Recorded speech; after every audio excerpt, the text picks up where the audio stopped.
Vamos a comentar de forma muy rápida una información que saca Libertad Digital sobre Negreira, una información que me ha llamado bastante la atención, aunque la voy a leer aquí con vosotros y a comentar, ¿no? Evidentemente. El titular es bastante significativo, ¿no? Negreira podía ser una especie de mano negra, ¿no? Desde luego me parece llamativo el titular y vamos a ver, insisto, qué nos ofrece esta información, si es relevante, si no es relevante y cómo va el tema, ¿no? Ya la estáis viendo por aquí. En el comité de árbitros siempre se habló de una mano negra en los ascensos y descensos, era la mano de Negreira. Fuentes arbitrales, esto es importante, fuentes arbitrales aseguran a Libertad Digital que Negreira tenía acceso a los informes de evaluación y podía manipularlos, decidiendo quién ascendía o descendía. La información de Miguel Ángel Pérez, insisto, según fuentes arbitrales. Esto es muy importante, ¿vale? Fuentes arbitrales aseguran a Libertad Digital que en el Comité Técnico de Árbitros, el CTA, siempre se habló de una mano negra en los ascensos y descensos de los colegiados. Era la mano de Negreira. El sistema era lo más opaco que se ha visto en la Tierra, ¿no? Entre comillas, esas palabras, atribuyéndolas, entiendo que a un árbitro. José María Enríquez Negreira fue vicepresidente del Comité Técnico de Árbitros desde 1994 hasta 2018, bajo la presidencia de Victoriano Sánchez Arminio. Recordemos que está imputado este señor por la operación Sule. Desde 2001 hasta 2018 cobró 7,3 millones de euros del Barcelona por supuestos asesoramientos arbitrales, ¿no? Libertad Digital desmontó esta coartada al publicar los informes de 2 o 3 páginas plagados de faltas de ortografía y obviedades que Negreira elaboraba para el club blaugrana. Yo sigo pensando que estos informes eran del hijo, insisto, eran informes no firmados, encontrados en la casa de Contreras, el directivo muerto, que era el que contrataba a su vez desde su empresa al hijo de Negreira, no a Negreira. Negreira, además, siempre comentó a la agencia tributaria que su asesoramiento era verbal.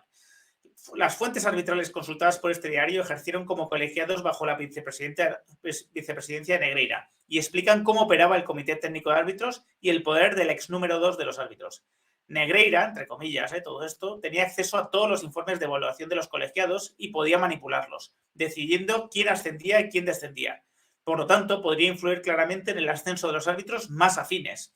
Principalmente, se ponían en descenso con nota baja los árbitros que cumplían edad en detrimento de que existieran más plazas de ascenso. Así se protegía a los árbitros de primera división con sus astronómicos salarios. Esto es muy importante, ¿no? Porque siempre nos han contado que Negreira no tenía ningún tipo de influencia y aquí se habla de que tenía acceso a los informes de evaluación de los colegiados, que al final es lo que determina que asciendan, desciendan, sean internacionales o no lo sean, la pasta, ¿no? Y podía manipularlos, tenía capacidad de manipularlos, ¿no? Y por lo tanto, influir en quién ascendía y quién descendía. Esto es fundamental. Esto entiendo que es en lo que se está basando la Fiscalía para entender que Negreira tenía una influencia directa en los ascensos y descensos. No nos olvidemos que el escrito de denuncia va en esa línea y también, digamos que el auto de la jueza, ¿no? Al admitir la querella, la denuncia. En los citados informes de evaluación, las notas normalmente oscilaban entre el 6 y el 8,5. Además, existía el factor corrector que era la dificultad del partido. En el caso de los árbitros de Segunda División B, estos podrían ver sus informes, pero jamás los del resto, al no ser públicos, que esto es tremendo. El oscurantismo que había era absolutamente espectacular, ¿no? Para los árbitros asistentes que querían subir a Segunda División, se hacía una preselección de unos 25 o 30 árbitros y la calificación final se conocía uniendo los informes de evaluación y unas pruebas realizadas en Madrid que eran físicas y teóricas. Era un amaño porque juntaban en la clasificación general los informes y las pruebas, en lugar de publicar la clasificación general de los informes y luego el curso de ascenso con las notas finales del curso. Aquí estamos viendo esto entrecomillado, insisto, estos son fuentes arbitrales, ¿vale? Según el artículo 174.3 del Reglamento de la Federación Española de Fútbol, el delegado informador debía informar y calificar la actuación del árbitro en cada partido a través del modelo oficial aprobado por la Federación. Concretamente, los delegados informadores debían evaluar la actuación técnica del árbitro, el control del partido, su personalidad, el régimen disciplinario y su condición física. Dichos parámetros se concretaban en una nota, teniendo en cuenta esta escala de evaluación de 9 a 10, actuación excelente, 8,5, 8,9, altamente encomiable actuación, 8, 8,4, bueno, aquí una serie de calificaciones, ¿no? Recordad que en este caso Roures, comentó que Negreira se encargaba de hacer este tipo de informes también en el Camp Nou, ¿no? La mano negra del Comité Técnico de Árbitros también se aprovechaba de los informes de los delegados informadores para pasárselos al Barcelona. Entre comillas, todo esto.